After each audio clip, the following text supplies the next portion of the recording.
Welcome to Quillbilly Garage, and thank you for tuning in to another episode of 1934 Ford Sedan Resurrection. For this segment, we're going to look at how we connect up the parking brake, or the handbrake. For starters, I pulled up a diagram of how the mechanical brakes used to be connected. So to get your bearings here, we've got the brake pedal, which this has all been changed now, used to pull a rod connected to this cross shaft, and from that cross shaft you had rods going out to each wheel to actuate the mechanical brakes. The handbrake was connected to the same system. You've got the handbrake here, and it pulled on a rod connected to that cross shaft. So with the old mechanical brake system, when you pulled the handbrake on, you were actually engaging the brakes at all four wheels. Well, now that this cross shaft assembly and all the rods are eliminated from the car, and we have a master cylinder down there now, there is nothing to connect the handbrake to. And besides that, the handbrake is off to one side, and you need something pulling from the center to catch the cable that loops from one side of the rear brakes to the other side rear brakes. So here's how we're going to do that. I've got this nifty setup that will bolt to my master cylinder bracket under the car. We'll look at that a little bit later. And so it's got that nice S curve to it that will go through a hole in the frame and line right up with the factory handbrake handle. And then at the back, we've got this that will connect up to the new cable going back to each of the rear wheels.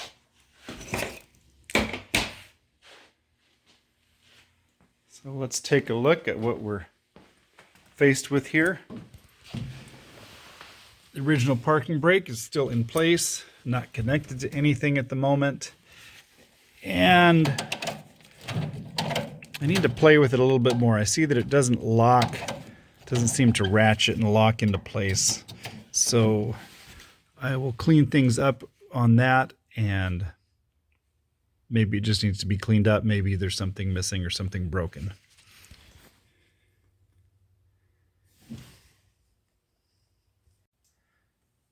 I took a few minutes and scraped away the thick grease that had built up over the years so I could take a better look at what I was dealing with. And as it turns out, there's nothing wrong with the mechanism. I had to put that bolt in there that you can see just as a pin to make everything work right. So here, that bolt will come out. That was just for me to make sure that everything's working. And you can see the ratchet part clips into place, and the button releases the little pawl and allows you to move the handle. So from here, I think it's time we go to the bottom side. Take a close look at this piece, and I'll show you where it goes under the car. Note that on our right side here, that would be toward the front of the car.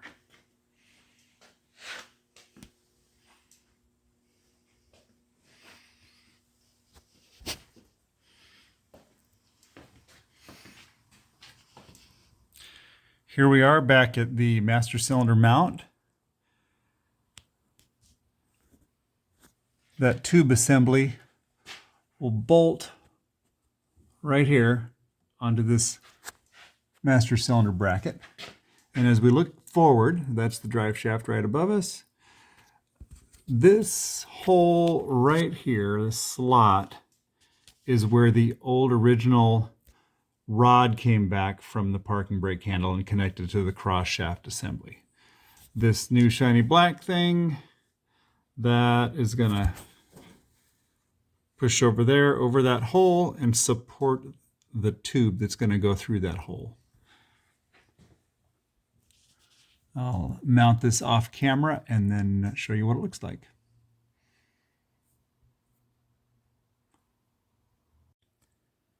I now have the cable and guide assembly loosely bolted in place.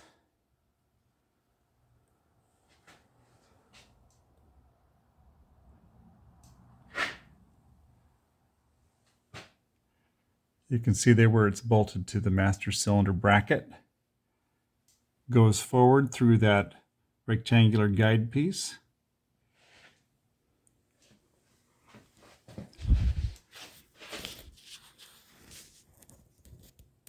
You can see I pushed the cable through where it's extending past the bottom of the handbrake mechanism. Next, I need to get the yoke and assemble that, attaching it to the lever. Once I know that I've got everything lined up and nothing's binding, I will go ahead and secure the bolts that hold that guide assembly to the chassis.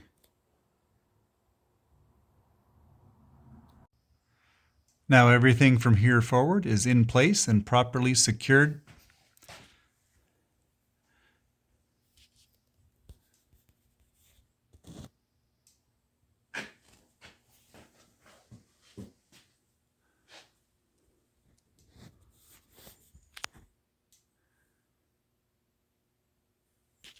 Next up, we have to connect the rear handbrake cable that goes from the left to the right wheel.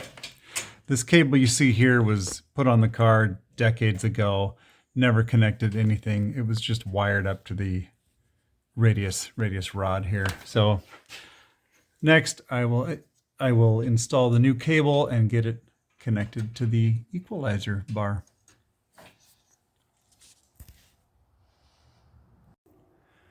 Here I've got the new cable ready to install. It looks like there is a little keeper that comes out there and gets reused. Unfortunately, I'm just one guy with a smartphone, no tripod or anything, so I have to do most of the actual work off camera and then show you what it looks like when it's done. I already have the cable guides installed. They got installed as part of when I was securing the brake line, so it looks like I might have to take that loose to be able to get the cable in. When I have the old cable out, I'll go ahead and take a like a bottle brush and run it through the guide tube. It turned out the cable guide tubes were pretty crudted up, so much so that on one side I couldn't even pull the cable through. The ball at the end of the cable would get caught on the buildup inside the tube. So I picked away at that, finally got the cable out. Then to continue with the cleaning, I took a shop vac nozzle, duct taped a piece of heater hose to it, stuck it on the tube, and then ran the brush back and forth through the tube, and that worked pretty slick.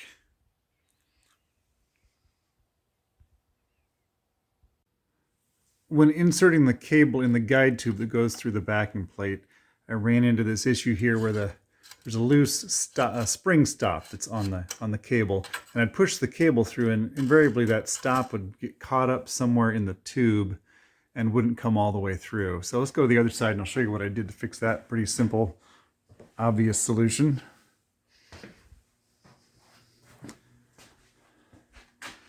I just forward of the little stop, I wrapped the cable with painter's tape, and that held it in place, and I was able to push it through with no problem. I got the cable installed on both sides and secured properly, except I made one mistake on the driver's side. You can see where the cable comes out of the backing plate. It's supposed to route under the radius rod, and I have it over. So I'll have to take that all back apart, do my little trick with the tape again, and refeed it. The other side I did correctly. See, it comes out there. It will go under the radius rod and through this cable guide.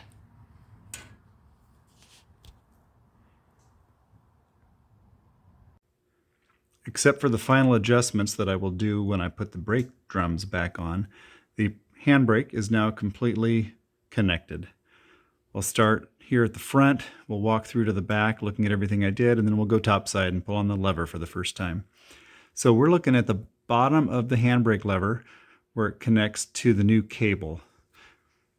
The cable passes through the saddle of the X member of the frame and is guided by this curved tube to bring the cable to the center of the vehicle.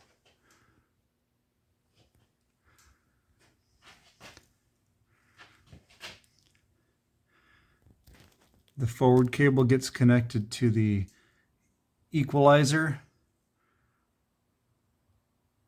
Then the rear loop cable goes to both sides, following the radius rod, passing through the cable guide, and entering the tube in the backing plate.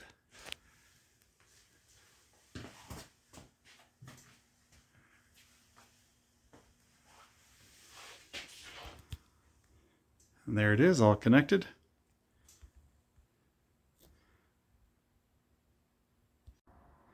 I've got the rear fender off on the passenger side, so I thought I'd take another look because you can get a good shot of the path of the cable.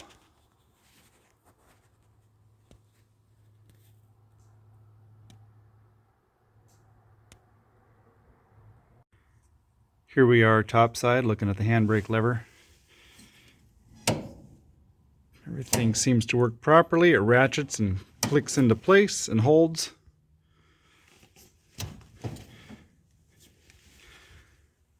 Probably the first time this car's had a functioning parking brake since the 50s. Thank you again for tuning into my channel, Quillbilly Garage, and I hope you've enjoyed this continuation of the series 1934 Ford Sedan Resurrection.